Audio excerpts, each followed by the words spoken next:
काफ़ी सारे दोस्तों ने मुझसे पूछा कि सैमसंग रेफ्रिजरेटर चाहे वो सिंगल डोर वाला हो या डबल डोर वाला हो, उसमें लगी हुई पीसीबी के ऊपर एक एलईडी ब्लिंक करती है।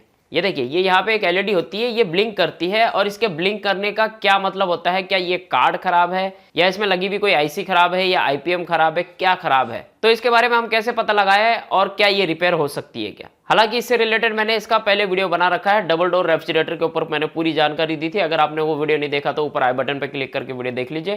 टोटल 18 मिनट का वीडियो है और 18 मिनट के वीडियो में मैंने काफी सारी इंफॉर्मेशन दी थी। फिर भी काफी सारे दोस्तों को कुछ डाउट है जो मैं आज इस वीडियो में क्लियर करूंगा। तो सबसे पहले मैं आपको बताऊंगा कि इसके अंदर जो एलईडी ब्लिंक करती है वो होता है इसका एरर, और वो कितने बार ब्लिंक करने पे क्या एरर आता है और क्या मतलब होता है उसका। और उसके बाद मैं बताऊंगा कि ये रिपेयर हो सकती है या नहीं हो सकती है। तो इस वीडियो को बिना स्किप करे अंत तक देखिए, तभी आपको सारी चीजें समझ में आएगी। तो वीडियो में आगे बढ़ने से पहले मैं आपको बता दूं, अब हमारे वीडियो देख करके आप 5000 रुपए तक का अमेजॉन कैश कमा सकते हो। अगर आपको नहीं पता कैसे, तो ये वाला वीडियो है, इस वीडियो की लिंक ऊपर आई बटन पर, नीचे डिस्क्रिप्शन बॉक्स में भी दे रखे हैं, वहाँ पे क्लिक करके आप इसे देख सकते हैं। इसमें हमने पूरी डिटेल बताई है कि किस तरह से आप वीडियो देख करके अमेजॉन कैश कमा सकते हैं। और इस वीडियो को देखने के बाद में जो फ्रेंड अमेजॉन कैश कमाएंगे, नीचे कमेंट करके जरूर बताइए, ताकि औरों को भी पता चले और वो भी आपसे प्रभावित हो।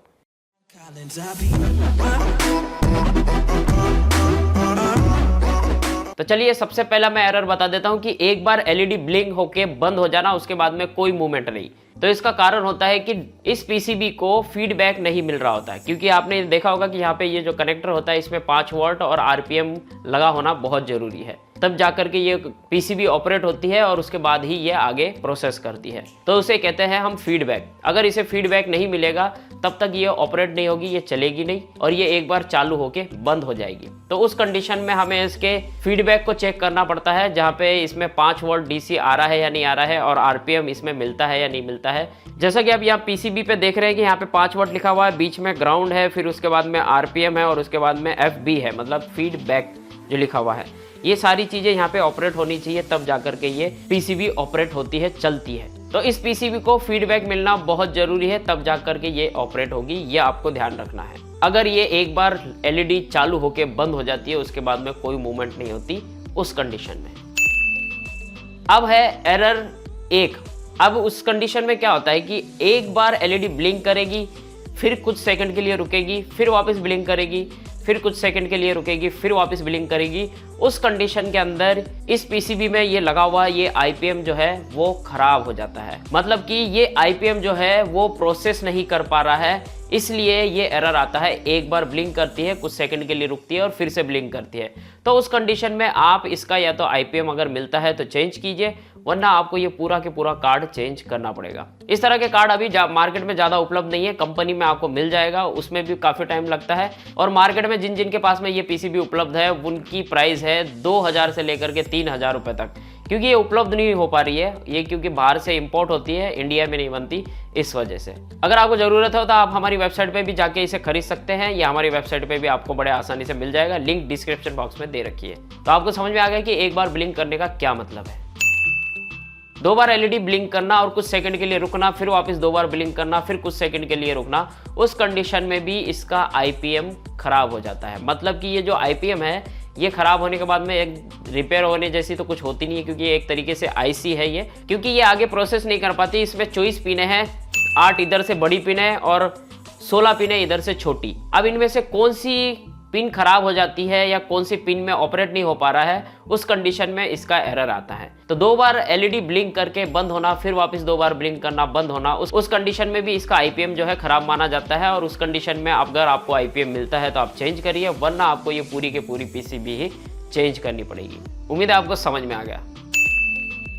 3 बार एलईडी ब्लिंक करना, देखिए ये एलईडी अगर 3 बार ब्लिंक कर रही है और कुछ सेकंड के लिए रुक रही है और 3 बार ब्लिंक कर रही है, उस केस में इसका आईपीएम भी खराब माना जाता है और यहाँ पे कंप्रेसर भी खराब माना जाता है। देखिए कंप्रेसर अगर आप चेक कर रहे होंगे तो कंप्रेसर की क्वांटिटी बराबर आ रही होंगी, उसके ओम्स भी आपको बराबर दिख रहे होंगे मल्टीमीटर में, और ना ही वो बॉडी शॉट आपको दिख रहा होगा। लेकिन क्या होता है कि इन्वर्टर कंप्रेसर बहुत ज़्यादा हैंग हो जाते हैं, क्योंकि इन्वर्टर कंप्रेसर की वाइंडिंग थोड़ी अलग टाइप की होती है और उसके अंदर रोटरी जो होती है वो मैग्नेट की होती है। रोटरी मैग्नेट के होने की वजह से कई बार उसका अलाइनमेंट खराब हो जाता है, मतलब कि उसकी सेटिंग जो है वो कई बार खराब हो जाती है। इस वजह से जो है वो हैंग हो जाता है, थोड़ा सा हिलता है और फिर बंद हो जाता है, फिर इसमें 3 बार ब्लिंक करने का एरर आ जाता है। या कई बार कंप्रेसर का जो पिस्टन है वो जाम हो जाता है, उस केस में भी जो है ये एलईडी 3 बार ब्लिंक करेगी क्योंकि कंप्रेसर नहीं चल रहा उस वजह से। तो यहाँ पे 2 केस होते हैं 3 बार एलईडी ब्लिंक करने के, या तो इसका आईपीएम खराब है या तो कंप्रेसर खराब है। अब आप उस केस में क्या करेंगे? सीधी सी बात है, उस केस में आपके पास में अगर इस तरह का कोई कार्ड है दूसरा, तो आप दूसरा कार्ड लगा के चेक कर सकते हैं, जिससे आपको ये पता चल जाएगा कि ये पीसीबी खराब थी या कंप्रेसर खराब था। यदि इस तरह की पीसीबी दूसरी लगाने के बाद भी 3 बार एलईडी ब्लिंक कर रही है, तो इसका मतलब आप समझ जाइए कि आपका जो ये कार्ड है ये बिल्कुल ओके है, आपका कंप्रेसर ही जो है वो खराब है। आप लोगों ने वो वीडियो देखा होगा कि एलजी का सिंगल डोर इन्वर्टर रेफ्रिजरेटर, हमने उसमें से कंप्रेसर निकाल के उसे नॉन इन्वर्टर में कन्वर्ट किया था। उसमें से हमने पीसीबी भी निकाली थी और कंप्रेसर भी निकाला था, उसे हमने इन्वर्टर से नॉन इन्वर्टर में कन्वर्ट किया था। उसमें लगा हुआ जो कंप्रेसर था वो पूरी तरह से जाम हो गया था। आप देख सकते हैं कि हमने इसे पूरी तरह से काटा है और ये एलजी का ही कंप्रेसर है और इसके अंदर जो है पिस्टन पूरी तरह से जाम हो गया था, इस वजह से वो कंप्रेसर आगे प्रोसेस नहीं कर पा रहा था। और अभी भी हम जब इस कार्ड के जरिए उसे चलाते हैं तो ये प्रोसेस नहीं कर पाता। और आपको मैं बता दूं कि इन्वर्टर कंप्रेसर अभी मिल नहीं रहे हैं, लेकिन कंपनी के पास में मिल रहे हैं। अगर आप मार्केट में जाके ट्राई करेंगे तो इन्वर्टर कंप्रेसर आपको नहीं मिलेंगे, रेफ्रिजरेटर के नहीं मिलेंगे, एसी के जरूर मिल सकते हैं, लेकिन अभी तक रेफ्रिजरेटर के इन्वर्टर कंप्रेसर कहीं पे भी उपलब्ध नहीं है, यहाँ तक कि दिल्ली जैसे बड़े शहर में भी उपलब्ध नहीं है। तो उम्मीद है आपको यहाँ पे समझ में आ गया कि 3 बार एलईडी ब्लिंक करने का क्या मतलब है।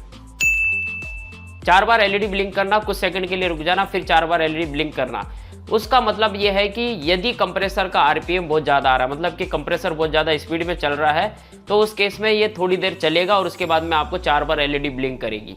मतलब कि थोड़ी देर के लिए ठंडा करेगा, लेकिन कंप्रेसर भी आपका चल रहा है और थोड़ी देर के लिए ठंडा करेगा और कुछ देर के बाद में इसमें 4 बार एलईडी ब्लिंक करने लग जाएगी। लेकिन ये केस जो है बहुत कम है, मतलब कि 100 में से 20% ऐसा केस आपको देखने को मिलेगा कि इस पीसीबी में 4 बार एलईडी आपको ब्लिंक करती हुई मिलेगी। तो आपकी जानकारी के लिए बता दो, ऐसा केस अभी तक मेरे पास नहीं आया, क्योंकि कंपनी का दावा है कि 4 बार अगर एलईडी ब्लिंक करती है इस पीसीबी में, तो उस कंडीशन में यदि आपके कंप्रेसर का आरपीएम बहुत ज़्यादा है या बहुत तेज़ी से चल रहा है, तो उस केस में ये पीसीबी तो सही है लेकिन कंप्रेसर आपका खराब हो चुका है। उम्मीद आपको यहाँ पे समझ में आ गया। अब देखते हैं 5वां। 5 बार एलईडी ब्लिंक करना, कुछ सेकंड के लिए रुकना, फिर से ब्लिंक करना, इसका मतलब ये है कि इसके अंदर ये जो प्रोग्राम आईसी लगी हुई होती है, ये छोटी सी आईसी आपको नज़र आ रही होगी, ये आईसी अगर ख़राब हो जाती है तो इसमें 5 बार एलईडी ब्लिंक करेगी, फिर रुकेगी, फिर 5 बार ब्लिंक करेगी। इस कंडीशन में आपको या तो ये प्रोग्राम आईसी चेंज करनी पड़ेगी, अगर आपको मिल जाती है यही नंबर की यही साइज़ की तो आप चेंज कर सकते हो, या फिर आपको उस केस में भी ये कार्ड चेंज करना पड़ेगा। आपकी जानकारी के लिए आपको बता दूं कि ये प्रोग्राम आईसी आसानी से मिल जाएगी, लेकिन बड़े शहरों में मिलेगी, छोटे शहरों में नहीं मिलेगी। जैसे कि दिल्ली, मुंबई, चेन्नई, जयपुर, इस तरह के जो मेट्रो शहर है, बड़े शहर, वहाँ पे ये आपको आराम से मिल जाएगी। बाकी छोटे शहरों में मिल भी सकती है और नहीं भी मिल सकती है, इसका आइडिया मुझे नहीं है। और साथ ही मैं आपको बता दूं कि ये पीसीबी में अगर आईपीएम खराब ना हो और दूसरी कई चीज़ें खराब हो तो ये बड़े आराम से रिपेयर हो जाती है। सपोज कीजिए इसमें लगा हुआ ब्रिज रेक्टिफायर अगर आगे डीसी वोल्टेज नहीं निकाल रहा है तो ये आप चेंज कर सकते हो, या इसमें लगा हुआ ये एमओवी खराब है तो आप इसे भी चेंज कर सकते हो, ये इसमें लगे हुए कैपेसिटर अगर बड़े वाले खराब हो गए हैं तो इसे भी आप चेंज कर सकते हो। और इसमें ये लगे हुए ऑक्टोकॉपलर, ये यहाँ पे 2 लगे हुए हैं ऑक्टोकॉपलर, अगर ये भी खराब हो जाते हैं तो इसे भी आप बड़े आराम से चेंज कर सकते हो। ये सारे पार्ट आपको आराम से मिल जाएंगे आईपीएम और प्रोग्राम आईसी को छोड़ के। देखिए आईपीएम तो आपको बड़ा मुश्किल है मिलना, मिल ही नहीं सकेगी क्योंकि अभी तक मुझे भी नहीं मिला है, लेकिन प्रोग्राम आईसी आपको मिल जाएगी और इसके अलावा बाकी सारे पार्ट आपको बड़े आराम से मिल जाएंगे। यहाँ तक कि इसमें लगा हुआ है 7805 का एक रेगुलेटर आईसी जो कि हाई डीसी वोल्टेज को कम डीसी वोल्टेज में कन्वर्ट करती है, मतलब कि 5 डीसी वोल्टेज में कन्वर्ट कर देती है। वो अगर आईसी भी खराब हो जाए तो वो भी आपको बड़े आराम से मिल जाएगी। इस पीसीबी में लगी हुई सारी चीजें आपको मिल जाएगी सिवाय आईपीएम को छोड़ के। तो यही सबसे बड़ी समस्या है इस पीसीबी की, यदि ये आईपीएम खराब है तो आपको पीसीबी ही चेंज करनी पड़ेगी, इसके अलावा इसका कोई ऑप्शन नहीं है दूसरा। और आपको इंपॉर्टेंट बात बता दूं कि यही पीसीबी है जिसकी मदद से आप किसी भी इन्वर्टर रेफ्रिजरेटर के कंप्रेसर को बड़े ही आराम से चेक कर सकते हो वो चालू है या नहीं है ये देखने के लिए। तो इसका हम स्पेशल एक वीडियो बनाएंगे नेक्स्ट वीडियो, उसमें मैं आपको बताऊंगा कि किस तरह से आप इस पीसीबी के जरिए किसी भी रेफ्रिजरेटर, इन्वर्टर रेफ्रिजरेटर के कंप्रेसर को चेक कर सकते हो। और इसका हमने एक मॉडल तैयार किया है, वो मॉडल आपको बताएंगे। अगर आपके पास में वो सारा सामान उपलब्ध हो जाता है तो वो मॉडल आप भी तैयार कर सकते हो, हमने भी तैयार किया है।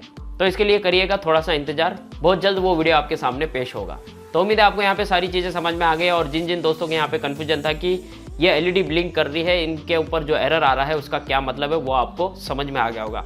फिर भी आपके मन में कोई भी डाउट या कोई भी शंका हो या कोई भी प्रश्न हो, नीचे कमेंट करके जरूर बताइए। इंस्टाग्राम, फेसबुक पे भी मुझसे पूछ सकते हैं, उन सब की लिंक नीचे डिस्क्रिप्शन बॉक्स में दे रखी है, वहाँ पे क्लिक करके आप हमें फॉलो कर सकते हो।